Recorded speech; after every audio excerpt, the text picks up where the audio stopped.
The app being used to record this screencast is TechSmith Capture, a free app for Android and iOS. The first thing I need to do in order to get my document into Immersive Reader is tap on Office Lens. Once I'm in Office Lens, I position my document underneath the camera.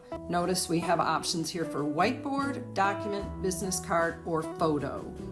In this case, I'm going to take a document because I'd like to show you how the reader works. There's my image. Notice it cropped out most of the pen for me.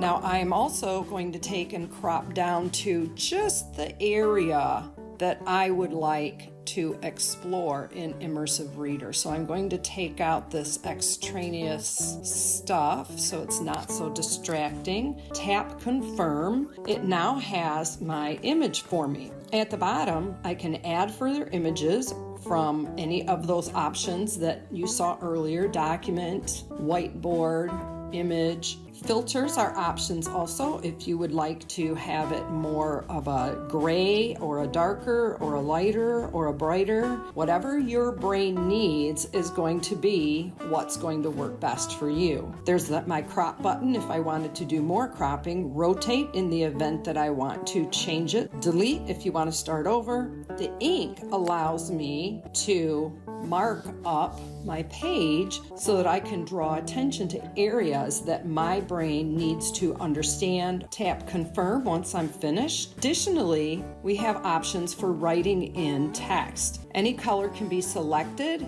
Most often, the learning brain is going to select the color that works best for their working and learning brain. Now we are ready to go. I am considering this done. Move my gears up there a little bit.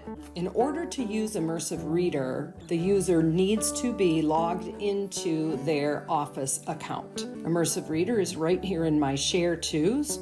Tap it. It's now converting it so that it will be a readable document. There are the words that I selected, ready to go. When I tap play, it automatically plays them based on the most recent settings that I had used. Gears.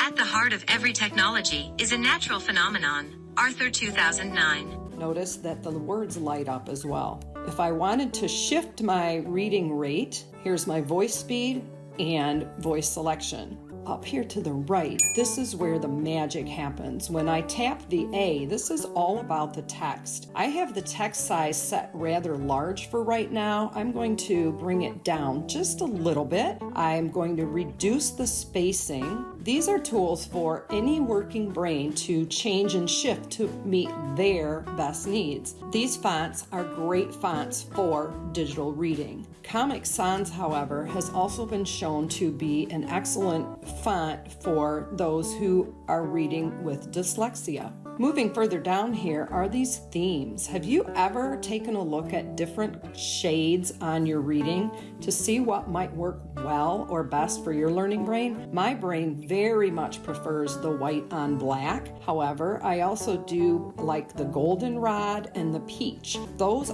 resonate really well with my brain. I don't see any shadowing or wiggling letters. It takes a little bit of exploration to figure out exactly which ones are going to work best. The next line here is where we can start looking at parts of speech. If the reader needs to have words broken into syllables, there's the option there. Parts of speech can also be color-coded. If we turn on the labels, it will then identify the colored word by the part of speech. If you use color coding for your parts of speech in the classroom, all of these colors can be changed to match the color coding that you use. Moving on to the last option at the top is the line focus. Line focus is the first option, where the reader can have selected and shown just one line at a time or 3 lines at a time. Due to the size of my screen, I am not going to have the 5 lines available. The picture dictionary also allows the user to tap a word and it shows an image of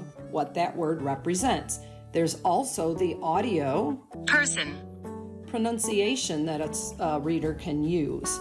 Moving back over here once again, look at all these languages for translation. So if a reader needs to read in their native language, they can select that and pick the language that works for them. They can have it translated by word or they can translate by document. And now I am ready to have my document read to me or to peruse using the up-down arrows. The reading is going to start wherever I tap. The technology and apply it in novel ways.